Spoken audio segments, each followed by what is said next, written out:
Today I built an x64 bootloader in assembly. It's UEFI, and all it does is simply print kernel OK when it reaches the kernel. It's tested with Qemu and built with NASM assembler.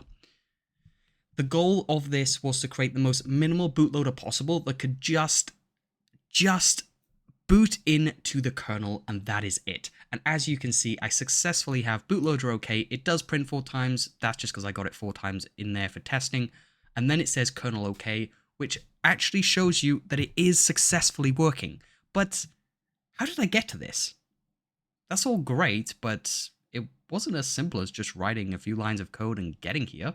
So where did it all start? Let's take a look.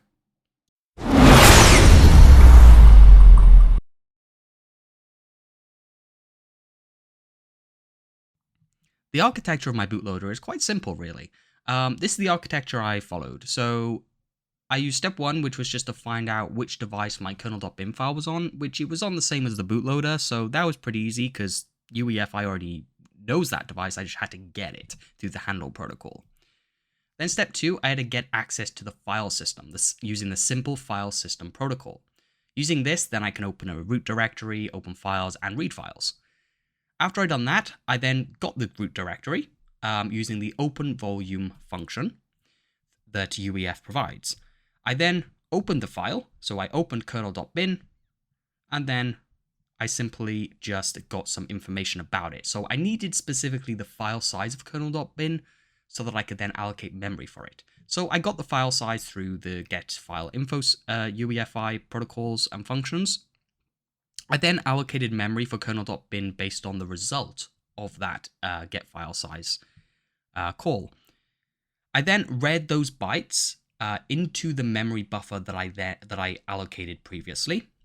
I then jumped into that part of memory and executed the code that was in kernel.bin, and there we go. We have a successful bootloader. That is the architecture I followed, and that's the architecture that works for me as minimal as possible. Here's where it all started.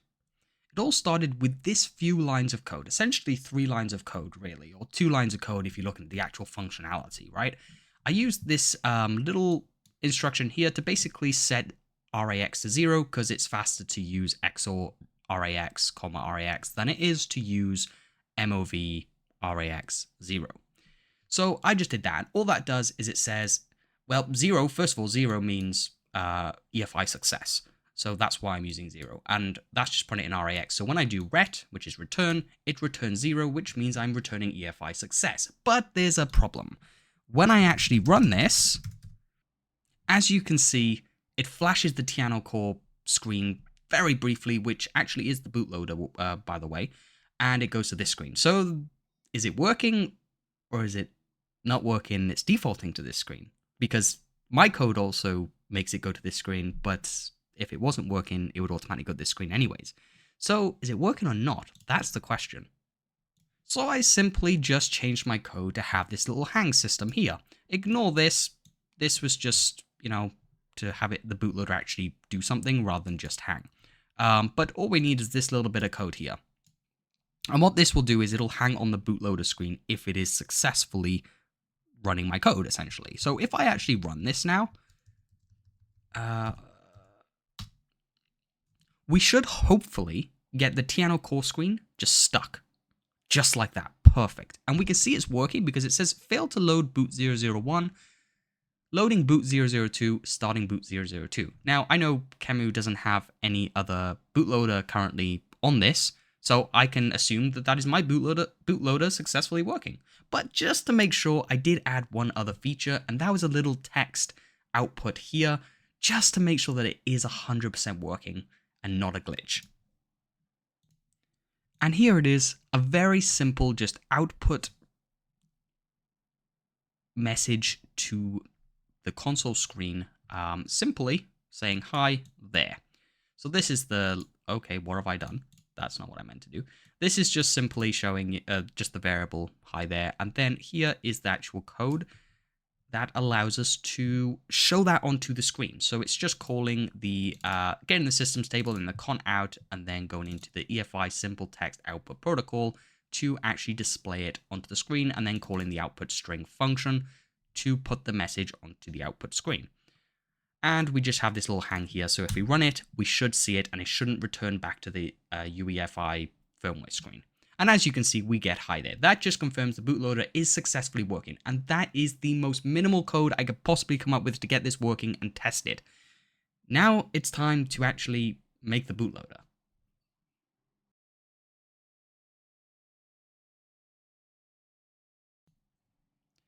Next, I created the bootloader with all the necessary code using the architecture, but I had this issue where it would boot up, it's loaded, and it started my bootloader, but nothing happens. And I have, in my code, multiple messages saying bootloader okay, load everywhere in the code, and I gotta try and debug this mess to find out what's going on.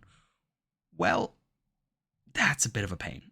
It turns out I had some offsets wrong, and I fixed those because the offsets are now correct. This was 68 or 64 or something like that, but it needed to be 60. So I made sure that that was correct. I also changed some other offsets for different memory alignments and calls and different things like that. But there was still something else not working. What could it be? Well, after some testing and debugging, I figured out the issue was over here. So if we take a look at my build folder, we go into debug amd64_UEFI, and we take a look at this ESP folder and this kernel.bin. There's something off. This kernel.bin should be inside this ESP folder because that is where my bootloader is currently looking for it. That is a problem. So I need to fix that. So after doing some debugging, testing, and all that stuff, I managed to figure out that the problem was actually in my build script. So here is the solution. I needed to add this ESP inside the folder path. I automatically assumed this was getting the ESP folder as well and putting the kernel.bin inside of the ESP folder, but it's not. That is actually incorrect. My build script was wrong. And that was very, very frustrating. I spent 4 hours on this. 4 hours on this issue.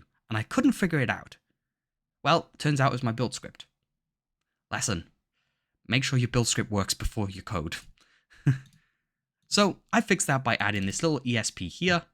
So if we run this, we should see that everything works now. And as you can see, we get bootloader okay and kernel okay. Fantastic, everything is working.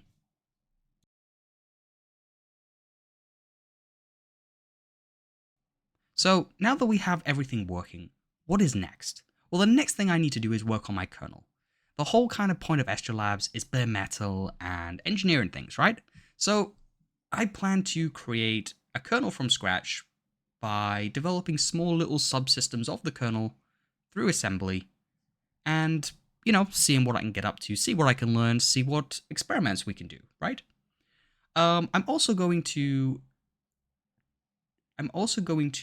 eventually have my own language that I can actually write my operating system in, and maybe even the kernel as well. I haven't decided if the kernel is going to stay assembly or if the kernel is going to be my operating system, my own programming language as well.